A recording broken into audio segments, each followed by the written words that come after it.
Shalom, soyez tous salués dans le puissant nom de notre Seigneur Jésus-Christ. Comme je le dis toujours ici, c'est le nom qui a été donné et qui est au-dessus de tous les noms. Vous ne trouverez pas un nom plus prestigieux que celui-là. Vous ne trouverez pas un nom plus excellent que celui-là. Vous ne trouverez pas un nom d'homme qui soit au-dessus de celui des anges. Tous les hommes ont des noms qui sont en dessous de ceux des anges. Les noms des anges sont toujours au-dessus de ceux des hommes. Mais Jésus a hérité. On ne lui a pas donné. Il a plutôt hérité de son Père qui est l'Éternel.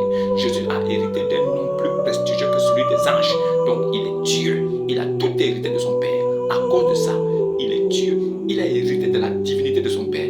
À cause de cette divinité, il est devenu Dieu. Jésus est Dieu tout-puissant et la vie éternelle. Celui qui ne croit pas en ça, c'est un mort vivant. Aujourd'hui, je vous parlerai de quelque chose de plus simple avec vous. On abordera le problème du mariage. Le mariage qui est une relation entre un homme et une femme. Cette relation qui est très importante. Et il faille que l'homme sache que le mariage, c'est un engagement d'une bonne conscience, comme celle qu'on a pris avec Dieu. Ce n'est pas par la contrainte, ce n'est pas par des obligations, ce n'est pas par des motivations. Le mariage, c'est parce qu'on veut être avec la personne. C'est parce qu'on souhaite vraiment se mettre avec la personne. Et le mariage, c'est une histoire pour la vie. Normalement, c'est parce que les cœurs des hommes sont mauvais que Dieu a permis à Moïse d'instaurer le divorce. Sinon, au départ, il n'était pas question de divorce. Il était question que si un homme est avec une femme, c'est jusqu'à la fin des temps. Mais aujourd'hui, le divorce est venu et ce n'est pas Dieu qui le veut, mais c'est imposé comme ça parce que Dieu connaît les cœurs des hommes méchants que vous êtes. Alors, qu'est-ce que Dieu nous demande? Dans le mariage, nous devons pouvoir aimer notre femme comme on s'aime soi-même. Vous devez aimer votre épouse comme Christ lui-même, il a aimé l'Église, il nous a aimés. Ça veut dire que vous devez aimer votre femme d'un amour inconditionnel. De la même façon que votre femme aussi, elle doit aimer son époux. La femme aussi doit vous aimer d'un amour inconditionnel, d'un amour éternel. L'amour n'est pas quelque chose qui finit demain. Si quelqu'un vous dit aujourd'hui je vous aime et que dans 6 mois ou dans 2 ans vous n'êtes plus ensemble, ce n'était pas de l'amour. C'était peut-être de l'attirance, c'était peut-être le besoin, c'était peut-être autre chose, mais pas de l'amour. Quand c'est l'amour, ça reste éternellement. L'amour ne finit jamais, l'amour ne s'arrête jamais. Est-ce que Jésus-Christ va finir un jour de nous aimer? Est-ce que l'amour de Jésus va s'arrêter un jour? Non. De la même façon que Jésus dit, je vous aime d'un amour éternel, de la même façon que vous aussi, vous devez aimer votre partenaire d'un amour éternel qui ne finit point. Alors, si vous connaissez ce qu'on appelle l'amour, en quelques mots, je vous ai expliqué. Mais si vous ne connaissez pas, ça veut dire que vous avez passé votre temps à tromper et à ruser et à mentir des gens en les disant je vous aime alors que vous ne les aimez pas. Quand on dit qu'on aime, c'est pour la vie. Alors abstenez-vous de dire aux gens je t'aime. Abstenez-vous. Dites autre chose. Tu me plais. Je suis attiré par toi. Il y a l'attraction, le désir, l'attirance, mais pas l'amour. Dès que ce mot est prononcé, c'est dans un sens éternel. À bon entendeur, salut. Vous les femmes qui êtes dans des foyers, vous qui vivez avec des hommes, ton homme veut avoir des rapports avec toi. Toi, tu refuses. Une femme qui est toujours en train de refuser. Une femme qui est toujours en train de dire je n'ai pas envie, oh non, je suis fatigué, oh non, je ne me sens pas bien.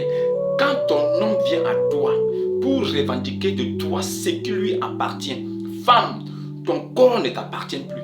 Ce corps appartient à ton époux. Homme, ton corps ne t'appartient pas. Ce corps, dès que tu t'es uni par le mariage, appartient aussi à ta femme. Ce corps est la propriété de ton épouse. Elle doit disposer de cela comme elle veut. Elle doit en faire ce qu'elle veut.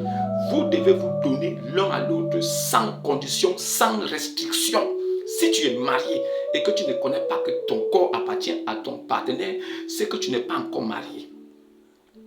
Vous devez vous soutenir, vous aimer. Mais vous les femmes, faites très attention quand vous êtes en couple. Dès qu'un homme te désire, à chaque fois il vient vers toi parce qu'il veut des rapports, il faut être content et il faut le faire bien. Il faut t'appliquer afin de garder ton partenaire. Dès qu'un homme commence à te voir et il n'a plus des attirances, il ne veut plus te toucher et vous êtes dans la maison comme frère et soeur, ça devient souci. Posez-vous les questions. Vous qui êtes dans des foyers et que des hommes n'ont plus de l'attirance pour vous, il y a un souci. Si vous faites des choses bizarres à un homme pour l'empêcher d'obtenir ce qui lui est de droit, alors s'il trouve un moyen de pouvoir se satisfaire ailleurs, vous le saurez parce que ce sont des signes qui sont visibles. Il ne viendra plus à vous comme avant. il sera toujours en train de dormir tranquille, il regarde ses choses, il s'occupe des enfants. Vous aurez l'impression qu'il y a quelque chose qui ne va pas, ou bien il est fatigué. Non, il n'est pas fatigué. Il a trouvé un moyen d'assoupir ses désirs quelque part. Parce que vous jouez à la reine qu'il faut toujours séduire et redraguer tous les jours avant d'avoir ce que l'homme a déjà acquis. Parce que le corps de la femme, c'est un bien acquis pour l'homme. Le corps de l'homme est un bien acquis pour la femme. Vous ne devez pas vous retenir, vous ne devez pas empêcher l'un et l'autre de pouvoir jouir de ce qui est devant lui. Faites attention quand un homme ne porte plus de désir sur vous. Faites attention quand un homme n'a plus envie de vous attraper. Faites attention quand un homme n'a plus le désir de vous serrer et voilà. Quand vous ne ressentez un homme qui est devenu maintenant comme votre frère dans la maison, s'il y a des enfants, il regarde des enfants, il est là. Parce qu'il y a des pères poules, hein, il y a des papas poules. Quand il y a un enfant, deux enfants, il se concentre sur les enfants. Et à cause des enfants, tout ce que tu fais, il ne regarde plus. Il regarde les enfants, il regarde l'avenir. Il a trouvé un moyen pour pouvoir régler ce problème de plaisir ailleurs. Et en ce moment, toi la femme, tu vas comprendre qu'il y a quelque chose qui ne va pas dans les mois qui suivent. Et soyez toujours prêtes, vous les femmes, à être à côté de vos maris. Il faut être prête à lui donner ce qu'il veut. Il faut être là pour le satisfaire afin qu'il ait l'impression que tout va bien chez lui, il n'ira pas ailleurs. C'est vous qui poussez vos maris à aller dehors parce que vous prenez des dispositions qui font qu'ils sont découragés. Encouragez vos maris, motivez-les, faites en sorte qu'ils aient toujours envie de vous, qu'ils vous plaisent toujours. Ne pensez pas que parce qu'ils viennent à vous, parce qu'ils ont des désirs pour vous, ils vous attrapent. Ça veut dire que vous les dominez. Vous ne les dominez pas.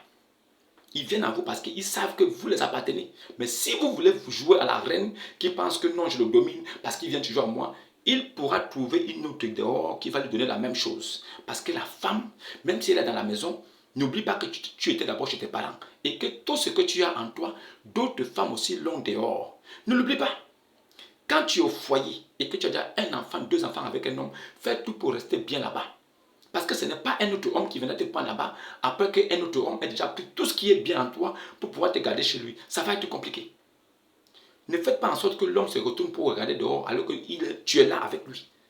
Ne faites pas en sorte qu'un homme regarde les mêmes choses que toi tu as sur ton corps sur une femme qui est dehors alors que toi tu as les mêmes choses.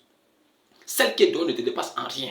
C'est toi qui n'as pas compris qu'il faut que tu continues à garder ton homme et à l'attirer vers toi. C'est toi qui penses qu'il faut maintenant qu'il vienne faire des démarches pour avoir ce qui lui plaît. Dès qu'un homme commence à ne plus avoir des désirs sexuels pour toi, madame, pose-toi des questions, il y a un souci. Dès qu'un homme commence à ne plus avoir des désirs sexuels pour la femme, il y a un problème. Ne pense pas qu'il est faible. Hein. Ne pense pas que parce qu'il vient vers toi qu'il est faible. Non. S'il se retient de venir vers toi, ça veut dire qu'il a trouvé une solution palliative. Et tu passes en second plan sans le savoir. Tu n'es plus important, mais tu es un pilier sur lequel il s'appuie parce que la famille est là. Faites attention, vous les femmes. Donnez à vos hommes ce qu'ils demandent. Soyez prêts à les satisfaire, à les attirer. Faites tout pour les motiver à ce qu'ils restent là. À bon entendeur, salut.